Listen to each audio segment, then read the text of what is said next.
ఇండస్ట్రీలో ఇచ్చేశారు.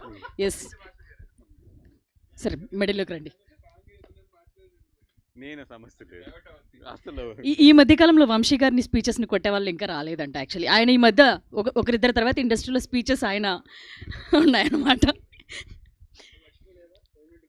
First of all thank you to the media సోదరులు అండ్ సోదరి మనందరికీ.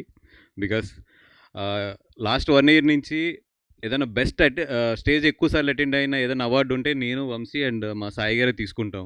అన్నిసార్లు అటెండ్ అయ్యాము. And thank you so much for మమ్మల్ని అందరినీ ఇంత ఓపిక్గా మీరు అందరూ భరాయిస్తున్నందుకు, ఎస్పెషల్లీ మీడియా. అండ్ ఈ సినిమా నేను చూడటానికి కానీ, నేను వంశీ కలిపి దీన్ని రిలీజ్ చేయడానికి కానీ మెయిన్ కారణం అనిల్ రావుపూడి గారు.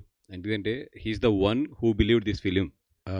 అందరికన్నా కూడా ఆయన చూసి లేదు ఇది ఓటీటీ సినిమా కాదని, ఇది పక్కా థియేటర్లో వర్కౌట్ అయ్యే సినిమా అని చెప్పి ఫస్ట్ వాళ్ళు ఈటీవీ వాళ్ళతో ఆయన మాట్లాడతాం, అలాగే మా అన్నతో మాట్లాడతాం, శివాజీ గారితోని. దాని తర్వాత నేను కాల్ చేశాను, అన్న ఇట్లా ఉంది ఏంటి ఎదరికి వెళ్తున్నామా అంటే, లేదు తమ్ముడు పక్కా 100% మనం ఎదరికి వెళ్దాము, సినిమా చాలా బాగుంటుందని చెప్పి ఆయన ఇచ్చిన ధైర్యమే ఈరోజు ఈ సినిమాని తీసుకొచ్చి థియేటర్స్లోకి తీసుకొస్తుంది. సో ఈ సినిమా థియేటర్స్లోకి రావడానికి క్రెడిట్ మాత్రం 100% అనిల్ రావుపూడి గారికి వెళ్తుంది. అండ్ సినిమా చూశానండి. శివాజీ గారు చాలా మంచి యాక్టర్. అంటే ఆయన ఫస్ట్ నుంచి ఆయన జర్నీ అందరికీ తెలిసిందే. అండ్ ఎంత కింద నుంచి ఆయన ఒక్కొక్కటి చేసుకుంటూ ఒక స్థాయికి వచ్చి ఎంత సక్సెస్ఫుల్గా ఇక్కడ కెరియర్ని రన్ చేసుకున్నారనేది. ఆఫ్టర్ దట్ 90s తర్వాత ఆయన ఇంకొక స్టెప్ ఎక్కారు కెరియర్లో. అంటే సెకండ్ ఇన్నింగ్స్ అని చెప్పొచ్చు 90s దగ్గర నుంచి. బికాస్ 90s కానీ తర్వాత వచ్చిన కోర్ట్ కానీ ఈ సినిమాలన్నీ కూడా ఆయన ఇంకో స్థాయికి తీసుకెళ్ళింది. ఆయన గురించి మనందరికీ తెలిసిందే. నిజంగా ఈ సినిమాలో నేను ఆయన కన్నా కూడా ఎక్కువ సర్ప్రైజ్ అయ్యానంటే లై గారి గురించి. అంటే ఆవిడ్ని చాలా క్యారెక్టర్స్లో చూసాము, చాలా సినిమాల్లో చూసాము, కానీ ఈ సినిమా అయితే ఇరగ్గొట్టి పడేసింది ఆవిడ. ఇది రాసుకొని నేను చెప్తున్నాను. నేను ఎప్పుడు కూడా ఒక సినిమాలో ఒక ఎనర్జీ ఉంటుందని చెప్తాను కదా. ఈ సినిమాకి అయితే ఎనర్జీ ఆవిడే ఇరక్కొట్టి అవతలేసేసింది సినిమాని. డెఫినెట్గా ఆవిడకైతే మాత్రం ఇంకా సినిమా చూసిన తర్వాత బయటకు వచ్చాక మాత్రం లై గారు బాగా గుర్తుంటారు అందరికీ. అండ్ వీళ్ళిద్దరు కాంబినేషన్ అయితే మాత్రం 100% మళ్ళీ మనం ఎంజాయ్ చేయబోతున్నాం.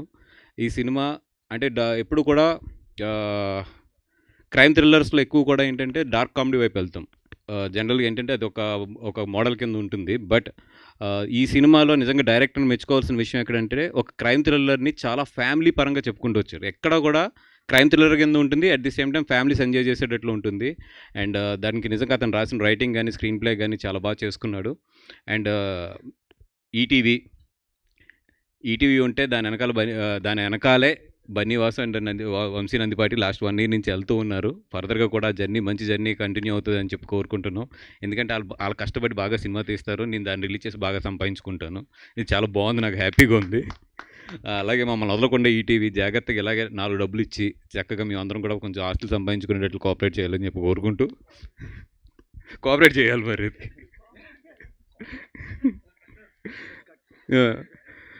చేయాలి. దానికి ఏ డిస్ట్రిబ్యూటర్లో ఏ ప్రొడ్యూసర్లు కూడా అడ్డు రాకుండా నాకు ఈటీవీ ప్రయాణం అలాగే సాగాలని చెప్పి వాళ్ళందరూ కూడా కొంచెం బాధ ఉన్నా కూడా మా అందరినీ దీవించాలని చెప్పి కోరుకుంటూ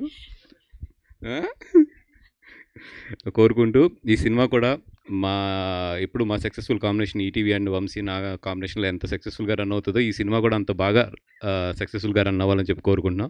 ఇంకా ఎదురెదురు చాలా ఫంక్షన్స్ ఉన్నాయి కాబట్టి మళ్ళీ కూడా మాట్లాడుకుందాం. థ్యాంక్ యూ సో మచ్ అండి. థ్యాంక్ యూ బన్నీవాస్ గారు. మీ సక్సెస్ఫుల్ ట్రాక్లో ఈ సినిమా కూడా యాడ్ అవ్వాలని చెప్పి కోరుకుంటున్నాం. అండ్ ఇప్పుడు